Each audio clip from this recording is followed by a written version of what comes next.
I'm Celeste, 28 years old, and still living in my parents' suburban home while trying to figure out my life.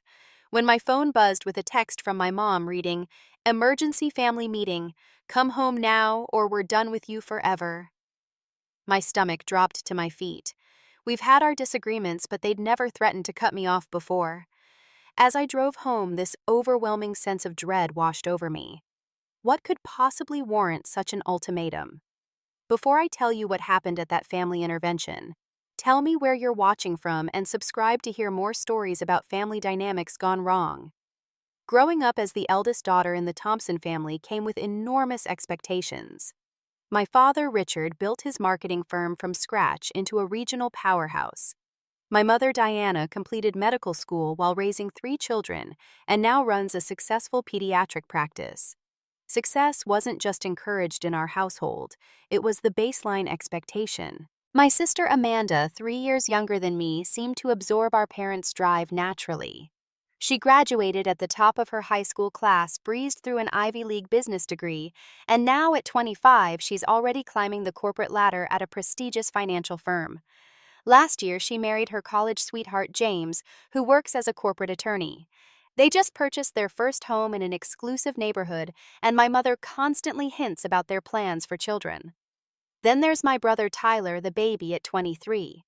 He secured an athletic scholarship to Stanford, where he balanced academics with becoming a star quarterback. After graduation, he landed a position with a sports management company with whispers of possible coaching opportunities on the horizon. Tyler always had that natural charisma that made everything look effortless. And then there's me. The weird thing is, I actually started out as the family star. Throughout elementary and middle school, I maintained perfect grades while showing remarkable artistic talent. My watercolor paintings won regional competitions, and my parents proudly displayed them throughout our home. Teachers told my parents I had rare creative gifts, and when I was accepted to the Rhode Island School of Design on partial scholarship, it seemed my path was set. College was when everything began to unravel. During my first semester, I thrived in my studio classes, but struggled with the academic requirements. By sophomore year, panic attacks before presentations became routine. I'd sit in the bathroom stalls trying to catch my breath, wondering why everything that came so easily to my siblings felt like climbing Mount Everest to me. After switching majors 3 times from fine arts to communications to psychology, I finally settled on general studies just to finish. What should have been a 4-year degree took 6, with my parents' disappointment growing with each passing semester. "Just focus, Celeste," my father would say during our weekly phone calls. "Your brother manages football practice and a full course load. Surely you can handle just classes." My mother was more subtle but equally damaging. "Have you thought about trying medication for your focus issues? My colleague's daughter had similar problems, and now she's thriving in medical school." They never said it directly, but the subtext was clear. My anxiety and depression weren't real obstacles. They were excuses for laziness and lack of discipline. After graduation, I moved back home temporarily while looking for a graphic design position. That was 4 years ago. The recession hit, entry-level creative jobs evaporated, and my portfolio, weakened by my educational zigzags, wasn't competitive enough for the few positions available.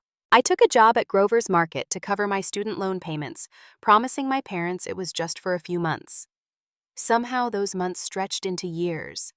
I made several attempts to launch a freelance design business, but client acquisition proved challenging without connections. I tried office temp work, but my anxiety made it difficult to navigate the corporate environments. I even attempted to start an online stationery store, but gave up after struggling with the business aspects. Meanwhile, the tension at home grew thicker with each passing month. Sunday dinners became showcases for my siblings' latest achievements, while I sat silently pushing food around my plate. "Amanda just got promoted again," my mother would announce, beaming. "Only 2 years at the company." "Tyler might be featured in a sports documentary," my father would add. Then would come the inevitable pause, their eyes shifting to me with a mixture of hope and disappointment. "Any new job prospects, Celeste?" The disappointment was most palpable during holiday gatherings and family reunions. My parents' friends would inquire about all three Thompson children, and I could see my parents brighten when discussing Amanda and Tyler, then quickly change the subject when it came to me. Dating was another sore point. Amanda had James and Tyler never lacked for romantic attention. Meanwhile, my last serious relationship had ended during my 5th year of college. Between working retail hours and my dwindling self-confidence, meeting someone seemed impossible. My mother had taken to setting me up with the sons of her colleagues, awkward dinners I endured, then escaped from as quickly as possible. The real breaking point came last month when several women from my mother's book club spotted me bagging groceries at Grover's. I saw the recognition in their eyes, followed by pitying smiles. "Celeste, so wonderful to see you," said Mrs. Patterson, her voice artificially bright. "Is this just a summer job?" It was October. That evening my mother came into my room, carefully closing the door behind her. "Sarah Patterson mentioned seeing you today," she said, sitting on the edge of my bed. "You know her daughter just made partner at her law firm." I nodded, continuing to fold my laundry. "Celeste, you're turning 29 next month. Don't you want more from your life than bagging groceries?" "We can't all be Amanda," I replied, immediately regretting the bitterness in my voice. My mother sighed heavily. "This isn't about Amanda. This is about you wasting your potential. Your father and I are beginning to think we've enabled this situation by making things too comfortable for you here." That conversation ended like all the others, with my mother's exasperation and my silent tears after she left. But something had shifted. The breaking point was coming, though I didn't realize how soon. The morning of the text started like any other Tuesday.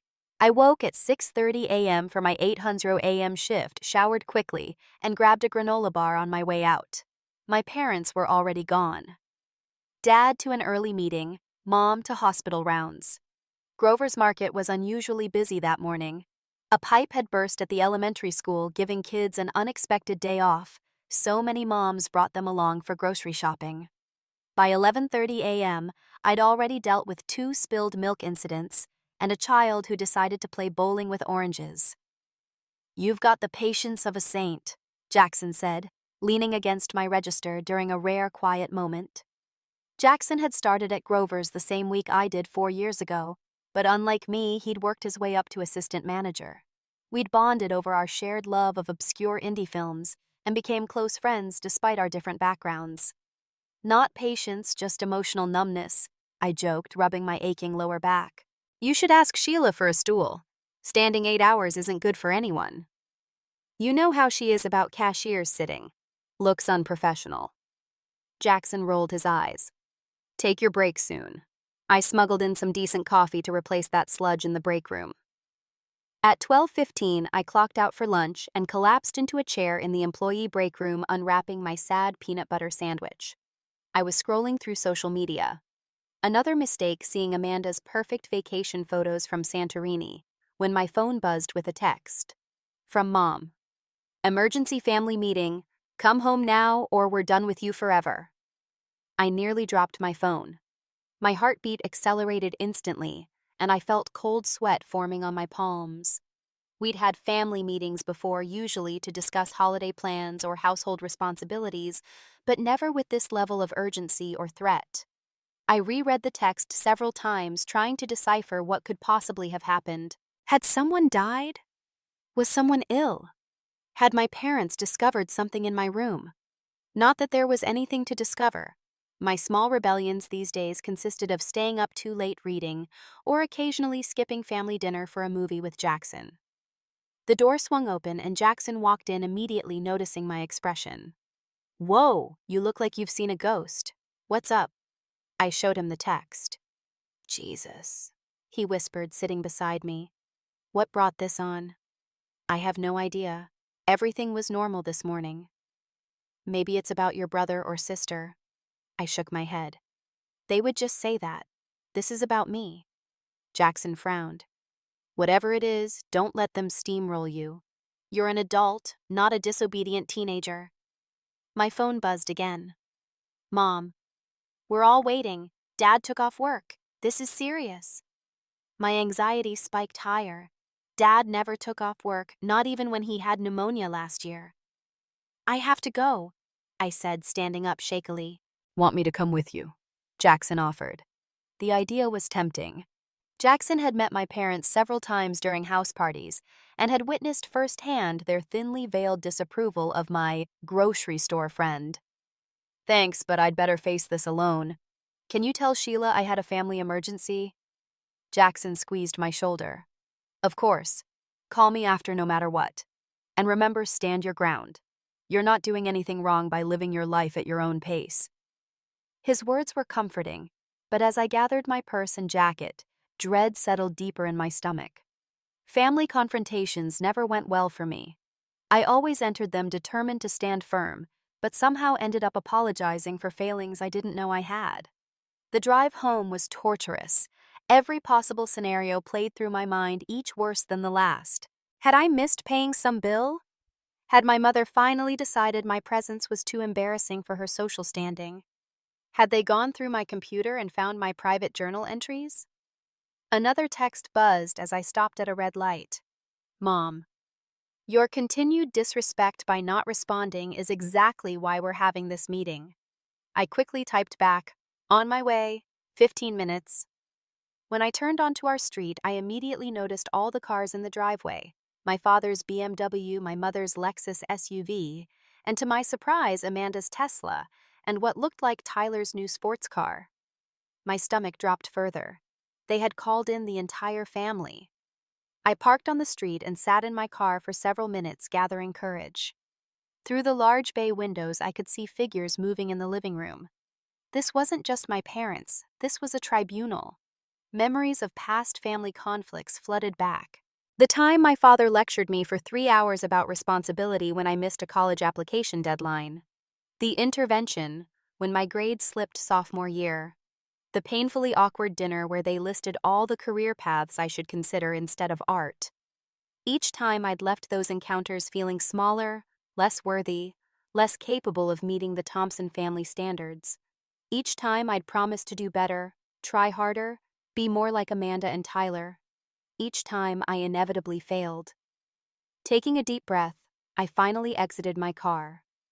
Whatever this was about, I was still an adult. I paid rent, not much, but something. I contributed to household chores. I wasn't some delinquent teenager. As I walked to the door, I straightened my shoulders and lifted my chin.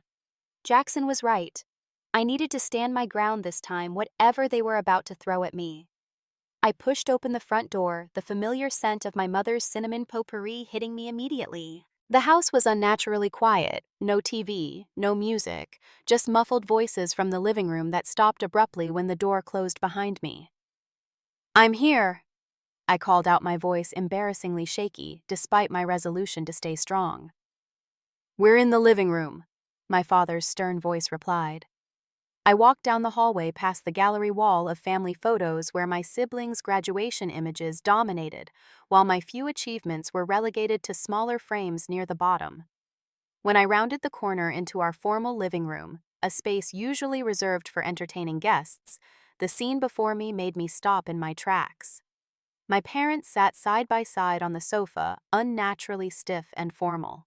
Amanda perched on the armchair, immaculately dressed in business attire despite it being her day off. Tyler lounged against the fireplace mantel, trying to look casual but failing to hide his discomfort. But what truly shocked me was seeing my grandmother in the corner rocking chair, along with my mother's sister, Aunt Patricia. This wasn't a family meeting. This was a full-blown intervention. Sit down, Celeste, my father instructed, pointing to the solitary chair positioned directly across from the family gathering.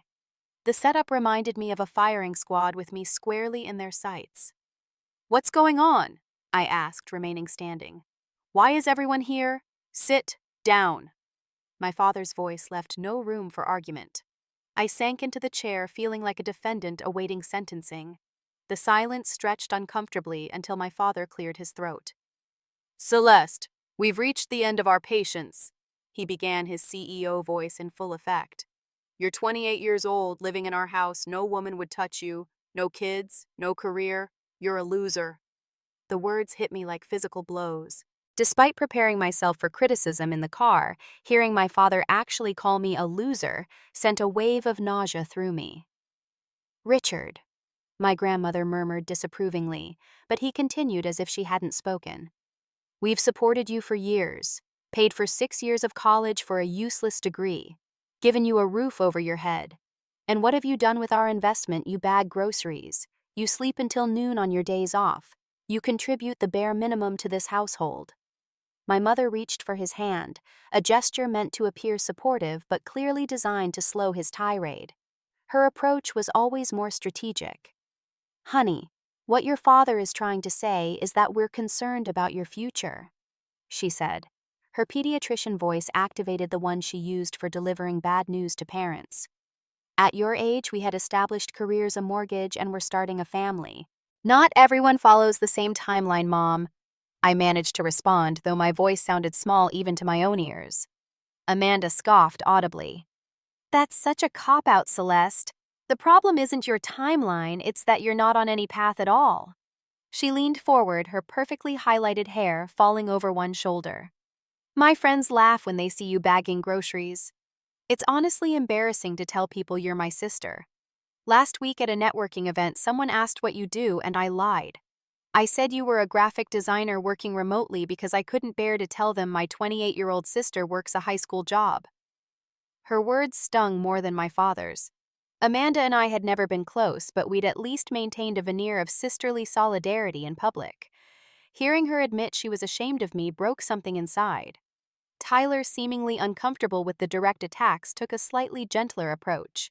Look, sis, we all just think you could be doing more with your life. You were always the creative one, the one with all that artistic talent. What happened to that?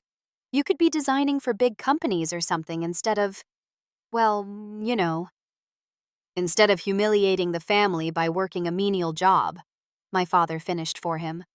I glanced at my grandmother, hoping for some support, but she sat with her lips pressed together, eyes darting between family members. Aunt Patricia studied her manicure, clearly regretting being dragged into this ambush. We didn't call you here just to criticize, my mother said, reaching for a folder on the coffee table. We called you here to implement a plan. She pulled out several sheets of paper. I've been sending your resume to various entry-level positions that might suit someone with your limited experience. You did what? I gasped. Without telling me. I used your old resume and updated it, she continued as if I hadn't spoken. I've arranged 3 interviews for next week. The violation of privacy left me speechless. My father seized the opportunity to continue. Here's the situation, Celeste. You have 3 months to find a real job, not retail, not food service, a career track position with benefits and growth potential. During those 3 months, you will attend any interview we arrange, take any courses we suggest to improve your employability, and actively search for your own apartment. He pulled out another document. I've drafted a timeline and a contract. If you fail to meet these milestones, we will formally evict you and cut off all financial support. You can't be serious, I whispered, looking around at their faces. None showed any sign of wavering. This isn't just about you getting a job, Amanda interjected. It's about your entire lifestyle. When was the last time you even went on a date? Mom told me you've turned down every setup she's arranged. Because those men were awful matches. The last guy talked about his stock portfolio for 2 hours straight. At least he has a portfolio, my father muttered. I've compiled a list of areas where improvement is needed. My mother continued, pulling out yet another document. Personal appearance, social media presence, networking skills, interview techniques.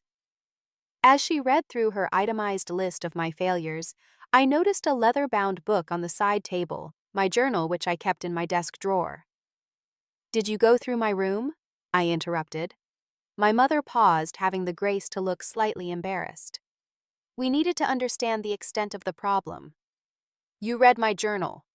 Don't change the subject, my father snapped. The issue isn't your privacy, it's that you've become a burden this family can no longer bear. Tyler shifted uncomfortably. Dad, maybe we could tone it down a bit. No, Tyler. Coddling her is how we got here, my father replied sharply. Celeste needs to hear the truth no matter how uncomfortable. The truth is that you're broken, Amanda said bluntly. You had every advantage we had, and somehow you still failed. Do you know how pathetic that is? She pulled out her phone, scrolling through something before turning the screen toward me. Look at your college roommate Jen's Instagram. Executive position, married, beautiful home. And Megan from your art class gallery showing in New York. Everyone you started with has lapped you multiple times. I stared at the images of smiling, successful former friends, their curated lives gleaming from the small screen. The room seemed to close in around me. I found an opening in our mailroom, Tyler offered, though his tone suggested he was doing me an enormous favor. But you'd need to really commit. My reputation is on the line if I recommend you. And honestly, you'd probably mess it up anyway, given your track record. The attacks came from all sides, now voices overlapping. When I was your age, Amanda never needed this kind of intervention. If you just apply yourself, what will people think? Such a disappointment. Always been the problem child. The words swirled around me, familiar phrases I'd heard in variations throughout my life, now amplified by the unified front of disapproval before me. Enough, I shouted, surprising even myself with the volume and force behind the word. The room fell silent, everyone staring at me with widened eyes. In all our family conflicts, I'd never raised my voice. I'd always been the one to cry, apologize, promise to do better. But something had snapped inside me. You think I don't know I'm a disappointment? I continued, my voice trembling but strong.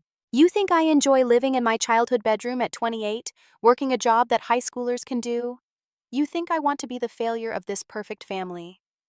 I stood up, no longer able to remain seated under their collective gaze.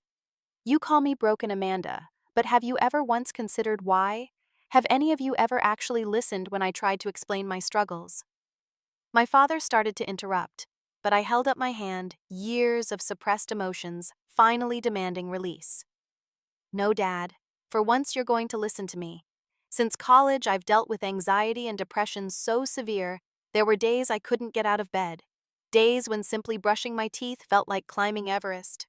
I tried to tell you, Mom, remember when I came home for Thanksgiving sophomore year and said I was struggling? You told me to just push through it because Thompsons don't quit. My mother's face paled slightly. I never meant, and you, Dad, I continued, turning to him.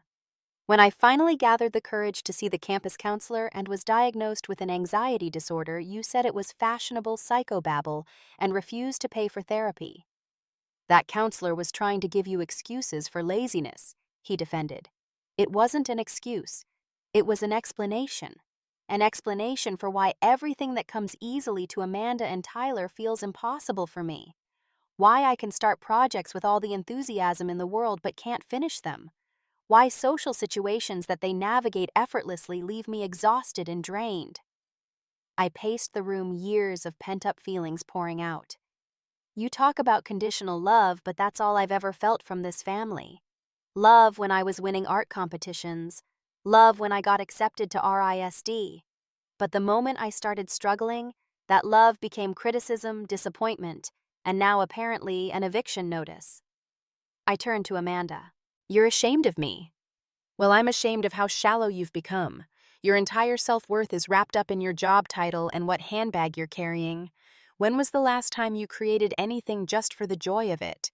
When was the last time you helped someone without calculating how it would benefit your image? Her mouth fell open in shock. And Tyler?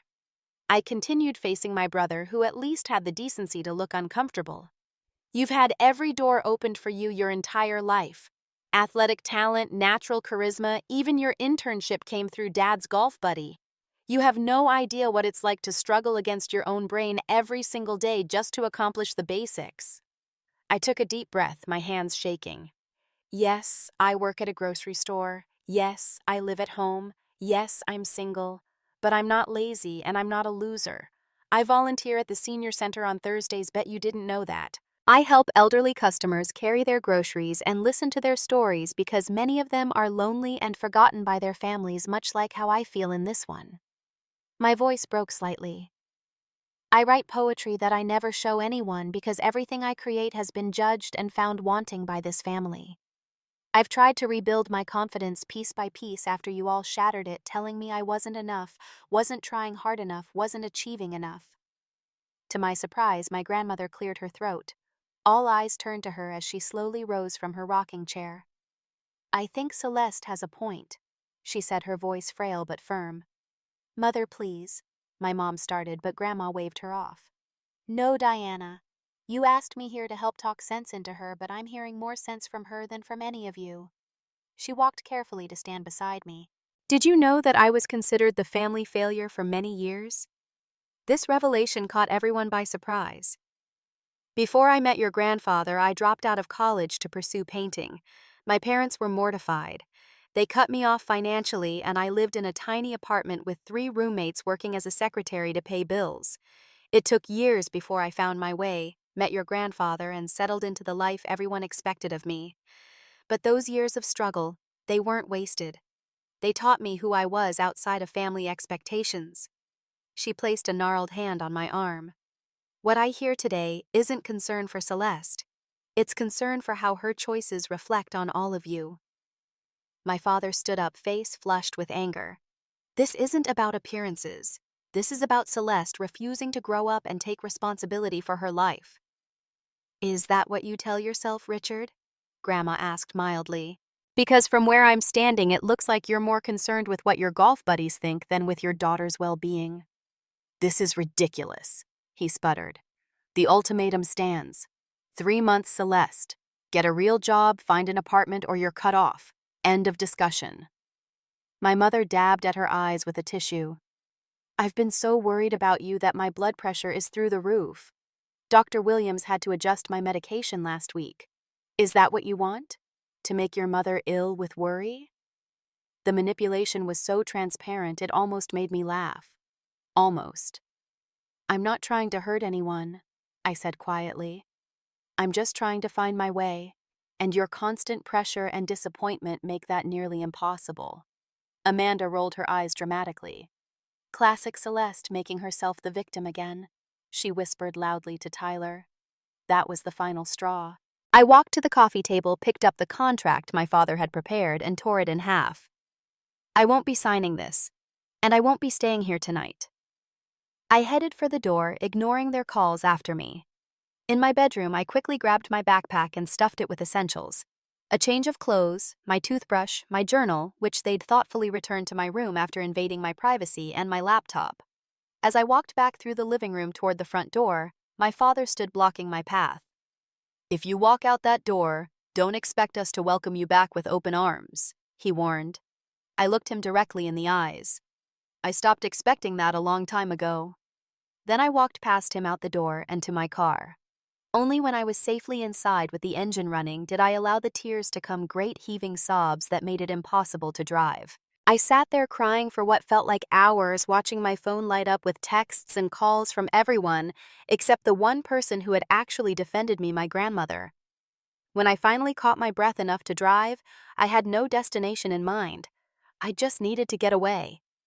I drove aimlessly for nearly an hour, my mind replaying the intervention on a torturous loop. Eventually, I found myself at Lake Merritt Park, a place my father used to take me sketching on Sunday mornings when I was small.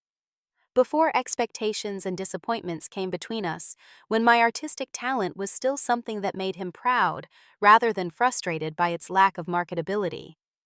The late afternoon sun cast long shadows across the water as I sat on a weathered bench watching ducks glide across the surface. My phone had finally stopped its incessant buzzing after I silenced all notifications. 16 missed calls, 28 text messages, all variations of demands to come home and apologize, warnings about my precarious future, or, in my mother's case, guilt-inducing updates about her blood pressure. The only person I wanted to talk to wasn't family at all. I dialed Jackson's number, praying he was on break or his shift had ended. "Celeste, how did it go?" he answered immediately. "About as well as a firing squad execution," I replied, my voice hoarse from crying. "They ambushed me with an intervention complete with extended family as backup." "Jesus, where are you now?" "Lake Merritt. I packed a bag and left." Left, like not going back. "I don't know, Jackson. I just couldn't stay there tonight." The reality of my situation suddenly hit me. I actually don't have anywhere to go. Yes, you do, he said firmly. My couch is yours for as long as you need it. I'm off in 20 minutes. Can you meet me at my place? Relief flooded through me. Are you sure I don't want to impose? Don't be ridiculous. That's what friends are for. Plus, my roommate moved out last month, so it's just me rattling around in that two-bedroom anyway. I owe you big time. You can repay me by finally teaching me how to make that butternut squash pasta you're always talking about. The casual normality of his request nearly made me cry again. After a day of being told how inadequate I was here, was someone asking for my help, valuing something I could offer. Jackson's apartment was in a modest complex across town, nothing like my parents' spacious colonial in the expensive part of the city. The building was older, the paint slightly faded, but it was clean and well-maintained. When I arrived, I sat in my car waiting for him, scrolling through social media, mindlessly trying to distract myself from the enormity of what had happened. A tap on my window startled me. Jackson stood there still in his Grover's polo shirt holding a paper bag. I brought emergency supplies, he announced as I got out of the car. Ice cream, wine, and those cheese crackers you're addicted to. Inside his apartment, the contrast to my parents' home was striking. Where their house was professionally decorated in neutral tones, with carefully curated artwork, Jackson's place was a colorful hodgepodge of secondhand furniture, movie posters, and thrift store finds. Somehow it felt more welcoming than the pristine space I'd called home for most of my life. It's not much, he said, noticing my survey of the living room. But the rent's reasonable and the landlord fixes things promptly. It's perfect, I replied honestly. Jackson busied himself setting up the couch with sheets, a pillow, and a blanket, while I opened the wine. We settled into his mismatched dining chairs, and I recounted the full horror of the family meeting, including the revelation about my grandmother's rebellious past. I had no idea she'd gone through something similar, I concluded. All these years I thought I was the first Thompson to fall short of expectations. Seems like you come by your artistic talent honestly, Jackson observed. Maybe you should talk to her more about her experiences. If they'll even let me near her after today. My dad looked ready to disown me on the spot. From what you've told me, your dad makes a lot of threats when he's angry. Does he usually follow through? I considered this. No, not really. He cools down eventually. But this felt different. They had a written contract, Jackson. A timeline for getting my life together or else. Written by them without your input. About your life, not theirs. He refilled my wine glass. Look, I know they're your family, and despite everything you love them. But what they did today was not okay. You're an adult. You get to choose your path even if that path isn't what they envisioned. But what if they're right? What if I am wasting my potential? Everyone else from college seems to have figured it out. They have careers, relationships, purpose. Everyone else isn't dealing with anxiety and depression that your family refused to acknowledge or help you address, he pointed out. And for what it's worth, I think you have incredible potential, just not in the directions they want to push you. What do you mean? I've seen how you are with the elderly customers, how you remember their names and stories. I've read some of your poetry when you've shared it. I've seen your sketches during lunch breaks. There's more talent and compassion in your little finger than in most people I know. His words warmed something inside me that had been cold for a very long time. The problem isn't that you lack potential, he continued. It's that you've been living your life trying to earn their approval instead of figuring out what you actually want. I don't even know what I want anymore, I admitted. I've spent so long trying to be what they expect that I've lost track of who I am without their expectations. Then maybe that's what you need to figure out first, Jackson suggested, before worrying about jobs or apartments or any of their other demands.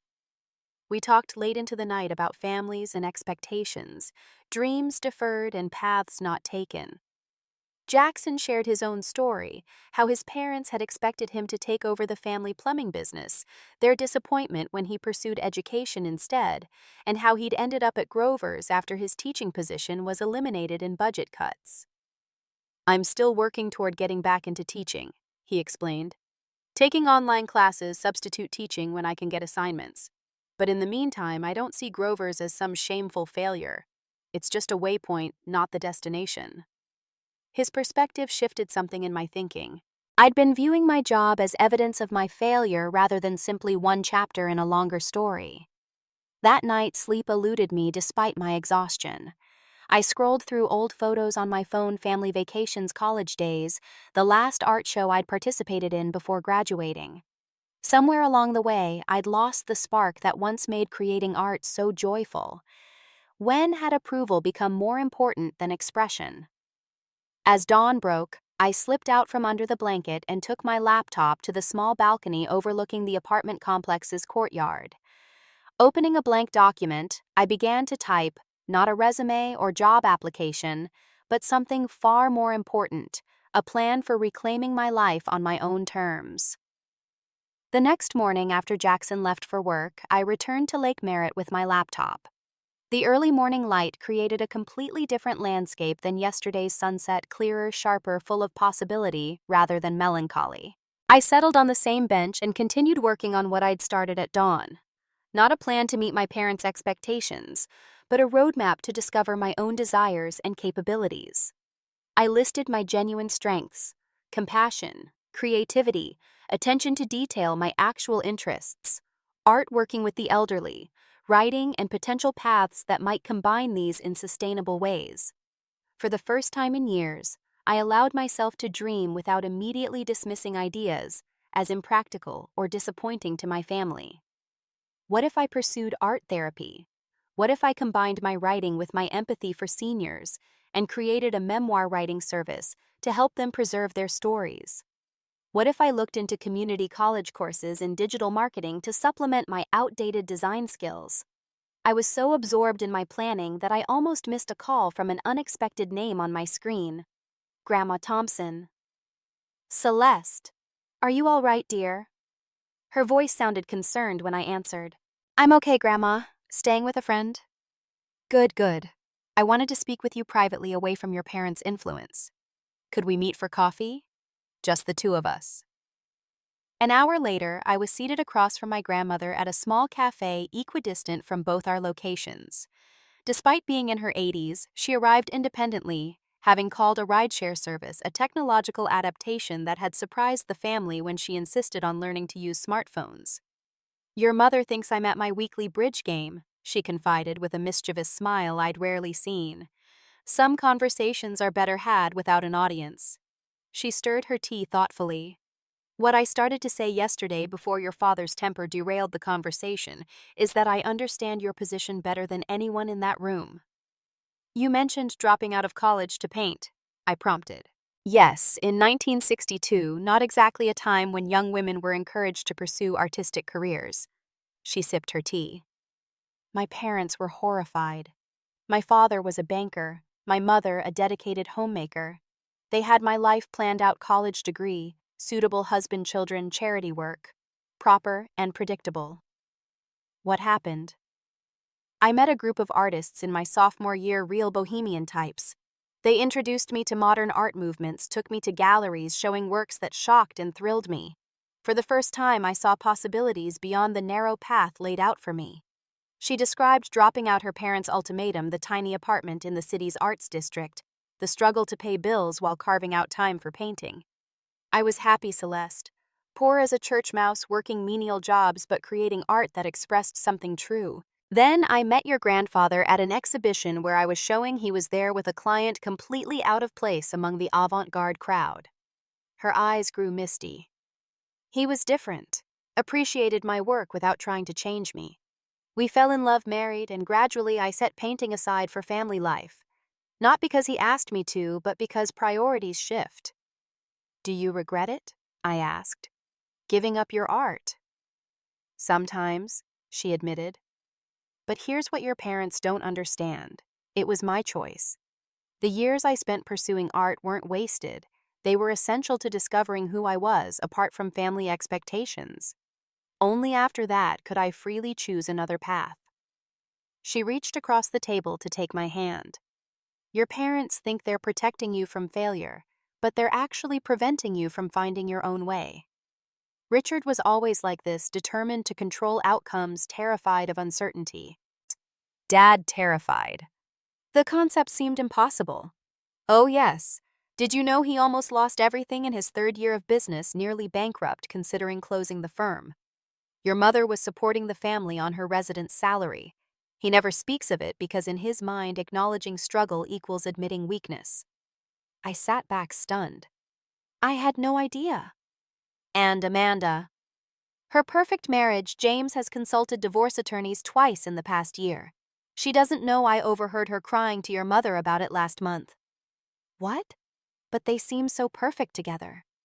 People show what they want others to see, dear.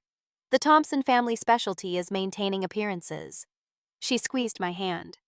You're actually the brave one, Celeste. You're honest about your struggles instead of pretending they don't exist. Our conversation continued for 2 hours, my grandmother revealing family secrets and struggles I'd never suspected beneath the polished surface of Thompson's success. Tyler's sports injury that required pain medication he now struggled to stop taking. My mother's professional jealousy of a colleague who'd published more research papers. My father's insomnia and stress-related health issues he hid from everyone. I'm telling you this not to betray confidences, she explained, but to help you see that everyone struggles, everyone fails, everyone doubts. The difference is, some people build elaborate facades to hide these truths even from themselves. As our meeting concluded, she offered practical advice along with wisdom. Don't run away from the situation that only reinforces their narrative that you're irresponsible. Instead, go back with boundaries and your own plan. Make it clear you're taking charge of your life, not according to their timeline, but your own. What if they won't listen? Make them listen. You found your voice yesterday. Don't lose it again. Armed with my grandmother's insights and my own developing plan, I felt ready to face my family again, not as the disappointing daughter seeking approval, but as an adult with her own vision for the future. The next morning, I texted my parents, coming by at 4 p.m. to talk. Please have everyone there. Simple, direct, no apologies or explanations. My father responded immediately. We expect an apology. I didn't reply. Jackson drove me to the house, giving me a pep talk along the way. Remember, you're not asking permission.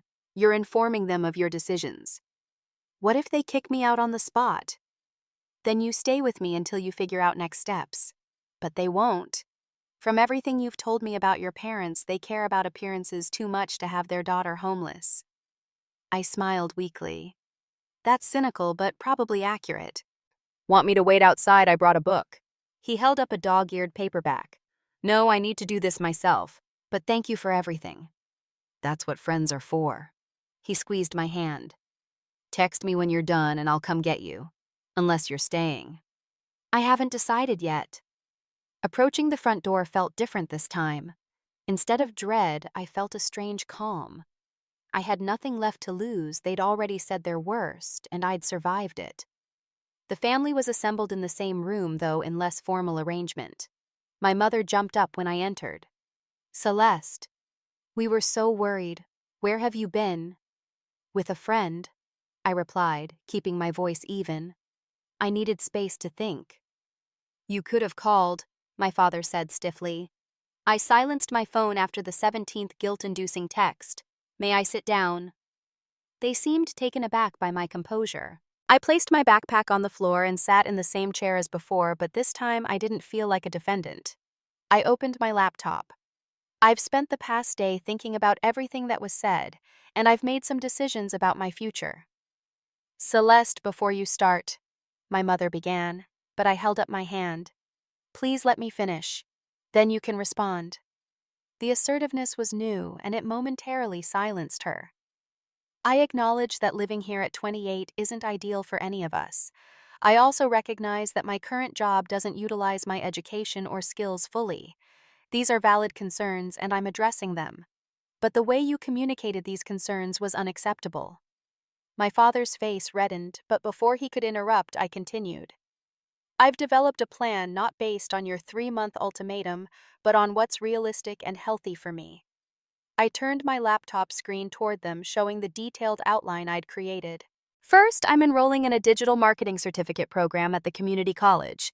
Classes are evenings and weekends, so I can continue working at Grover's for now. The program takes 6 months to complete. I click to the next slide. Second, I've applied for a part-time position at the senior center where I volunteer. It's only 15 hours a week coordinating activities, but it's in a field I care about and offers valuable experience.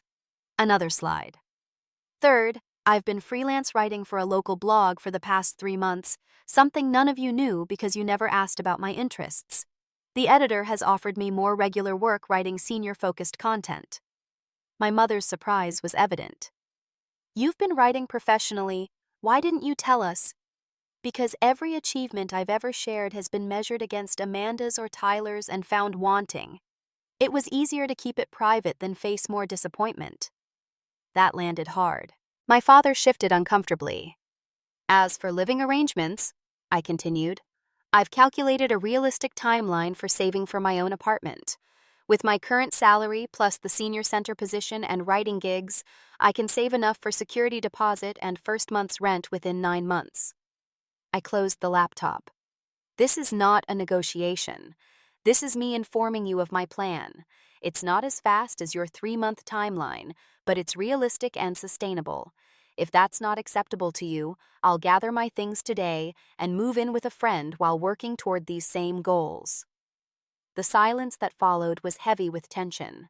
Finally, my father spoke. You seem to have given this considerable thought. I have. The timeline is longer than we'd prefer. It's the timeline that's possible without setting myself up for failure. My mother leaned forward. This digital marketing program, is it accredited? Yes. And it has a 78% job placement rate within 3 months of completion. She nodded slowly. And this senior center position, is it just activities or administrative as well? Both. It includes program development, which could eventually lead to a director position. For the first time, they were asking about my plans with genuine interest rather than skepticism. Amanda, who had been uncharacteristically quiet, finally spoke. I know someone who works in digital marketing for a healthcare company. If you're serious about this, I could connect you once you're further along in your program. The olive branch, however small, surprised me. I'd appreciate that, actually. These writing gigs, Tyler asked, are they one-offs or ongoing? Ongoing. The editor wants me to develop a regular column for seniors about technology and social media. A slight smile crossed his face. That's actually pretty cool, sis. The atmosphere in the room had shifted subtly. Not warm acceptance, but a tentative respect I hadn't felt from them in years. My father cleared his throat. Your plan shows initiative, I'll grant you that. But how do we know you'll follow through? Your track record for completion isn't strong. A fair question, though, bluntly put. Because for the first time, this is my plan, not one imposed on me. And because I've already started, I've been writing for 3 months without anyone pushing me. I've already submitted my application to the certificate program. I've already interviewed at the senior center. I looked directly at him. I'm not asking for your approval, Dad. I'm letting you know the terms under which I'm willing to continue living here while I work toward independence. If those terms aren't acceptable, I'll leave today and we can all explain to the extended family why I'm suddenly living elsewhere. It was a strategic appeal to his concern for appearances, and we both knew it. He studied me for a long moment, then nodded curtly. 9 months, with regular progress updates. Quarterly updates, I countered.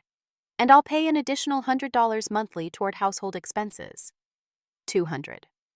$150, which is what my budget allows while saving for moving costs.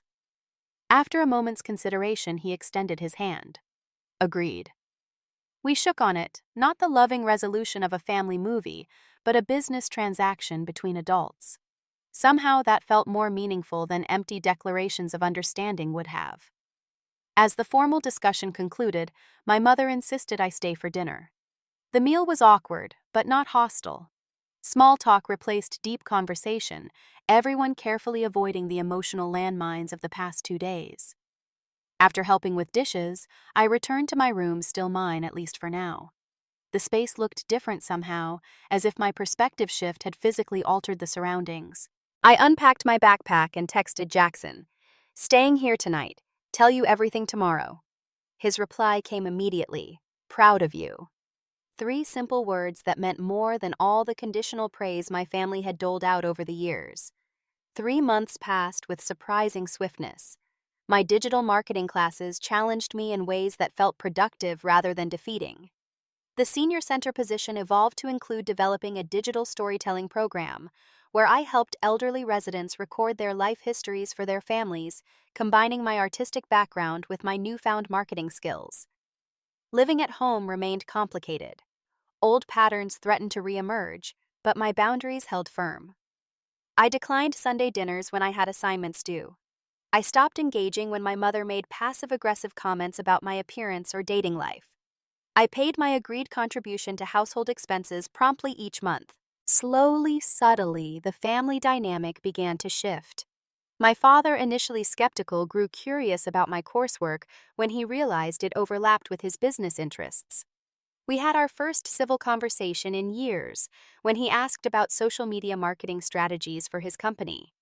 My mother remained more resistant to change, still prone to comparing me to more successful peers. But even she began to show interest in my senior center work, eventually volunteering to give a health talk to the residents. The most surprising transformation came from Amanda.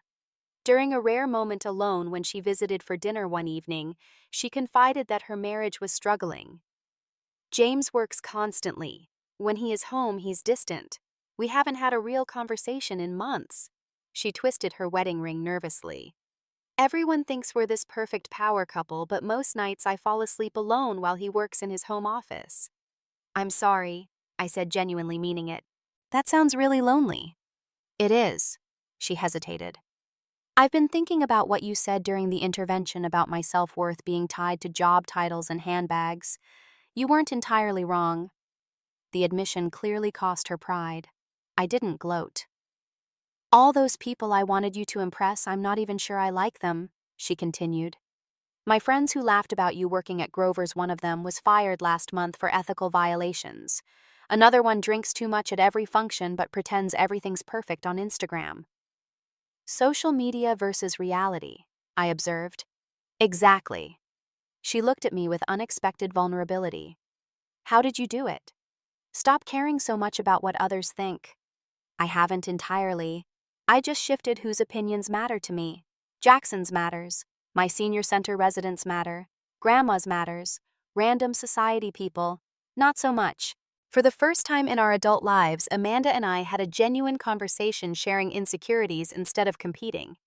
It wasn't a complete relationship transformation, but it was a beginning. Tyler, too, showed a different side when he visited home on a rare weekend. He found me working on a design project at the kitchen table and actually asked questions about what I was creating. I always envied your artistic ability, he admitted, surprising me. Everything came easily to me except creative expression. I envied your confidence, I replied honestly. Mostly an act, he confessed. Especially now. The sports management world is cutthroat. Half the time I feel like I'm faking my way through meetings, terrified someone will realize I don't know what I'm doing. Tyler Thompson insecure, I don't believe it. He laughed. Believe it. We're all just pretending we have it together, aren't we? My grandmother's revelations about family struggles proved increasingly accurate. The perfect Thompson facade had hairline fractures that, once I knew to look for them, were impossible to unsee.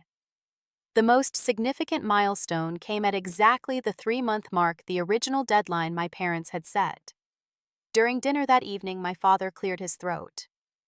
Your mother and I have been discussing your progress, he began formally. I tensed, preparing for criticism despite the relatively peaceful recent weeks. The digital marketing program director called me for a reference check. Apparently, you've been identified as a standout student and they're considering offering you a teaching assistant position for the next cohort. I blinked in surprise. He called you, why not me directly? He's an old golf buddy, my father admitted. When he saw the Thompson name, he wanted to verify the connection. Of course. Always connections. What did you tell him? The truth, that you're dedicated, intelligent, and would be an asset to the program. He adjusted his napkin, uncomfortable with direct praise. I also mentioned your work at the senior center. He was quite impressed by the digital storytelling initiative. Oh, I wasn't sure how to respond to his unexpected advocacy. The point is, he continued, your mother and I have observed significant changes in your approach. You've demonstrated commitment to your plan. We've decided to revise our timeline accordingly. My mother nodded. We no longer feel the 9-month deadline is necessary. Stay as long as you need to complete your program and save properly for a suitable apartment, not some rushed, substandard arrangement. The concession represented a seismic shift in our relationship. Not warm acceptance of my different path, but respect for my commitment to it, which from my parents was perhaps the best I could hope for. Thank you, I said simply. Later that evening, as I worked on an assignment in my room, my father knocked on the open door in unprecedented respect for my privacy. May I come in? I nodded, closing my laptop. He stood awkwardly for a moment, then sat on the edge of my bed. I wanted to say that I was wrong to call you a loser. That was inexcusable. The closest thing to an apology I'd ever received from him. Thank you for saying that. I still don't fully understand your path, he admitted. But I'm trying to. Your grandmother has been quite insistent that I examine my own rigidity. I smiled, imagining those conversations. She also suggested I might benefit from speaking with someone professionally about my expectations. Your mother and I have started seeing a family therapist. The revelation stunned me. You're in therapy. You always said it was for weak people. Yes, well. He looked distinctly uncomfortable. It appears I may have been mistaken about several things. Progress, however incremental, was still progress. As I prepared for bed that night, I reflected on the journey of the past 3 months. I wasn't where my family had originally demanded I should be in some corporate job living independently. But I was advancing steadily on a path that integrated my actual strengths and interests, building something sustainable rather than rushing toward an arbitrary milestone. More importantly, I was developing something I'd never fully possessed, a sense of self independent from family expectations. The ability to define success on my terms, rather than measuring against external standards I'd never chosen. There would be setbacks ahead, no doubt. Old patterns don't disappear overnight. My mother would still make comparing remarks, my father would still occasionally express impatience with my timeline. Amanda would still have moments of condescension. But the foundation of our relationship had shifted from ultimatums to something approaching mutual respect. And me, I was learning that standing up for myself wasn't selfish or ungrateful. That setting boundaries didn't mean rejecting family, but rather creating healthier connections. That my worth wasn't determined by my job title or relationship status or address, but by the authenticity with which I approached each day. In the text that had started it all, emergency family meeting, come home now or we're done with you forever, my mother had unwittingly triggered exactly what the family needed, an honest confrontation of the dynamics that had been silently damaging us all for years. From that painful beginning had emerged the first tender shoots of something healthier. Not a perfect family, not a perfect solution, not a perfect daughter. Just imperfect people learning slowly, and sometimes painfully, to accept each other's authentic selves, rather than demanding conformity to a glossy, artificial ideal. Have you ever been forced to stand up to family expectations that were crushing your spirit? Or found yourself living someone else's definition of success while your own dreams gathered dust? Comment below and share your experience. And if this story resonated with you, please like and subscribe for more real conversations about navigating family dynamics and finding your own path. Remember, the road to authentic living is rarely straight, but it's the only one worth traveling. Thank you for listening to my story, and I wish you courage on your own journey of self-discovery.